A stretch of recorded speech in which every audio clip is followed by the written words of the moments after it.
One of the spin-off problems that we see often with the veteran that comes in with post-traumatic stress is substance abuse. And people will say, well, why are these guys on drugs or alcohol? What are they doing? Well, they're coming back from a war zone and they're trying to deal with the very things we had discussed earlier about seeing the horrors of war and being isolated and coming back and not being able to express what's inside them. So we find them self-medicating. And what they do is to be able to sleep at night, to make all those demons go away, if you will. They either turn to drugs or they turn to alcohol to alleviate those symptoms and try to get some sleep. So now you have two monkeys on your back. You have post-traumatic stress, which is a mental health issue, and then you've added addiction of some kind on top of that to try to overcome the first one you had, and it just layers up and layers up and layers up. And pretty soon you've built a pretty big hole. Another sad statistic is the suicide rate, which goes hand in hand with the post-traumatic stress and the traumatic brain injury.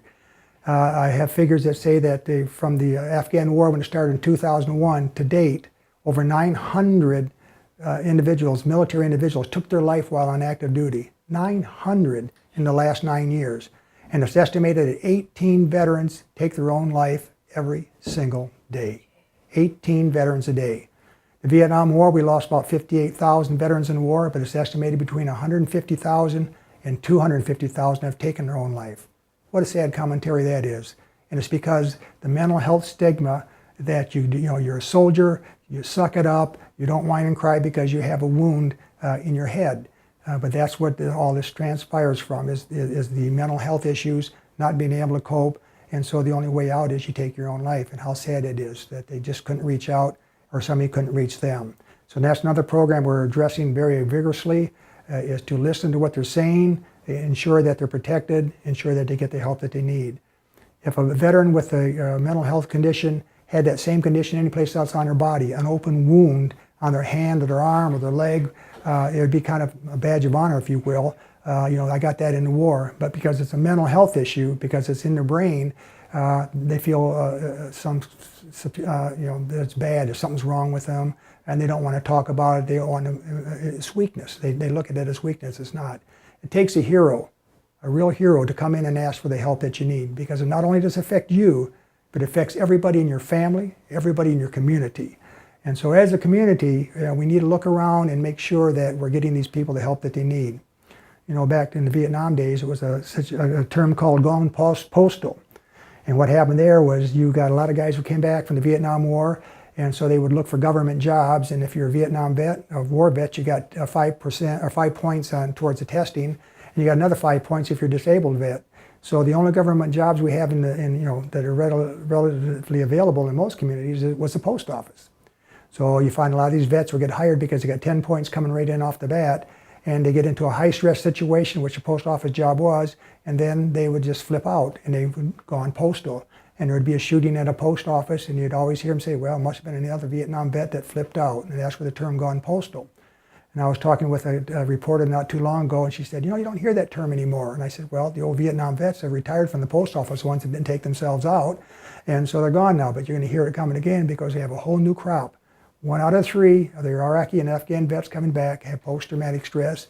And if we don't get a handle on it and we don't deal with it, it's not a matter if it's going to happen, it's when it's going to happen. And I guarantee you that it will, and it will affect this community. And then somebody will wake up and say, hey, what's happened? Why aren't we taking care of our vets? Why are they doing this?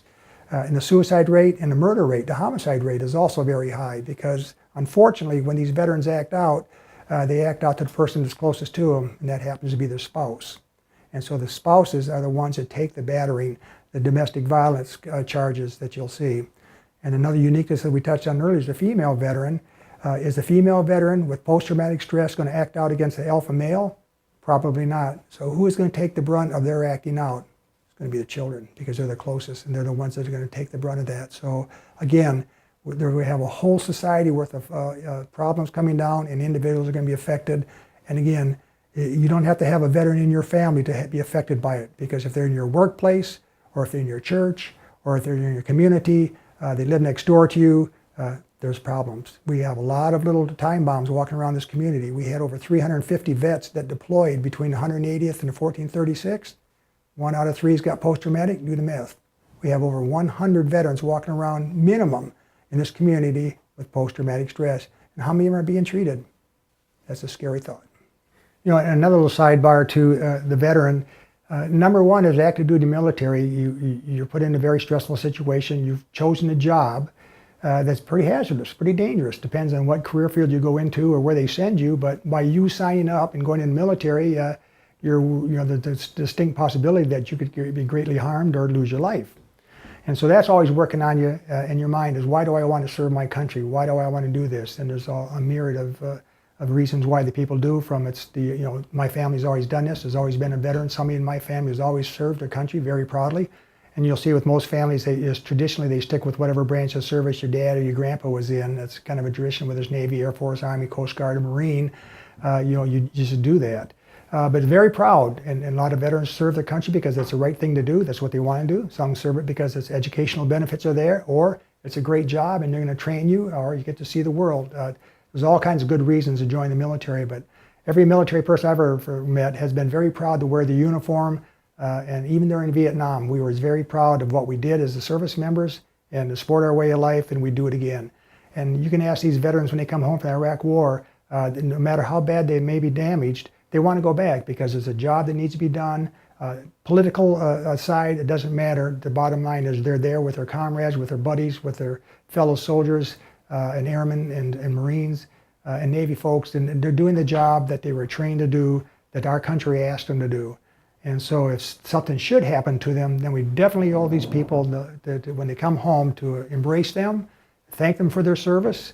And that's something that you don't hear too often is, if you run into a military person who happens to be in uniform, or you hear that they're home, or you see a veteran, just say, hey, thanks for your service. It really means a lot that somebody really appreciated and cared what you did and put yourself in harm's way.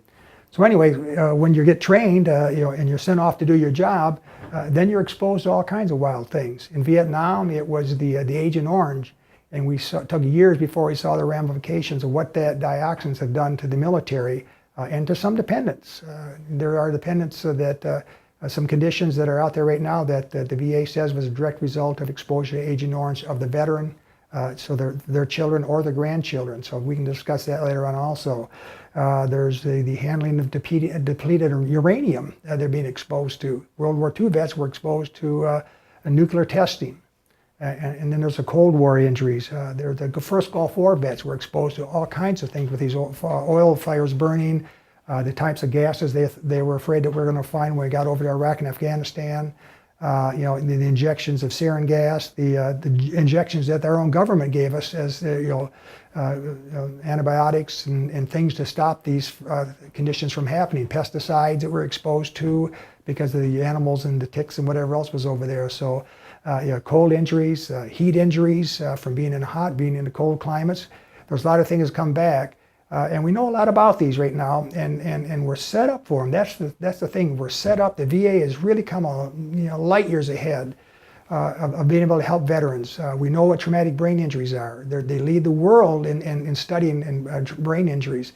I just read a study where they did people who were vegetative state.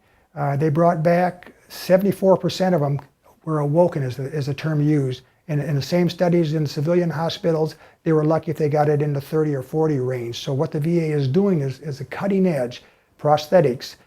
This is the first war where we had the largest percentage of amputees and multiple amputees. Well, the prosthetics that the VA has developed and designed are so advanced that now you can lose a limb and you can stay on active duty because you're able to complete the PT test and stay in the military. And before that, you were done for. You were out, you couldn't continue your career. So there's many steps, and a lot of things have come a long ways, and the trainings are there, and the skills are there, and the help is there. The bottom line is getting the vet to come in. It's the old story I always say, you can drag a horse to water, and you can stick his head in there, and they can either drink water, blow bubbles, or drown. And that's all you can do. So it's up to us, if the veteran's not willing to come in, to bring him in to get the help that they really need to have.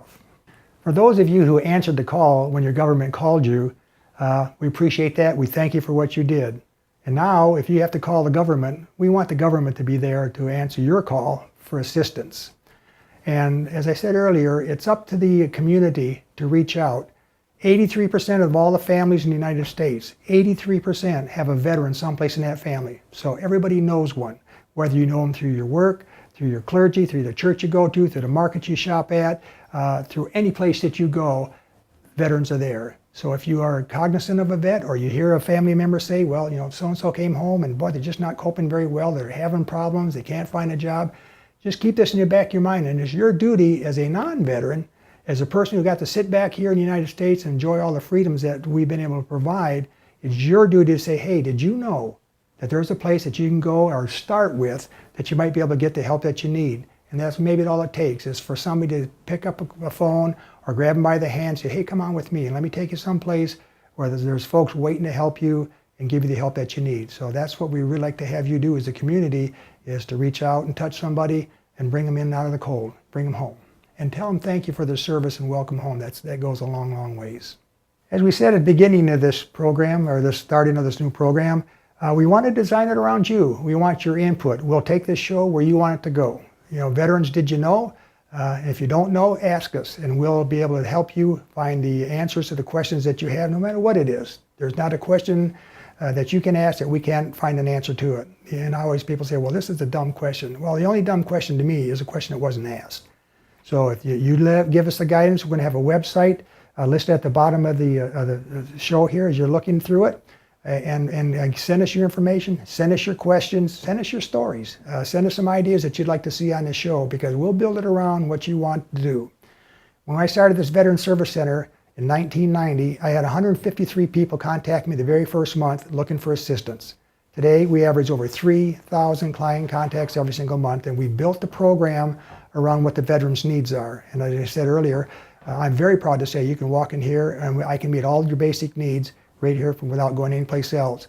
But we need to always add, we always need to improvise, we always need to bring new standards in and new programs in. So you tell us, either by phone or email, what you want to hear, what you want answered, and we'll provide those answers for you. This is your program. Hope you enjoy it.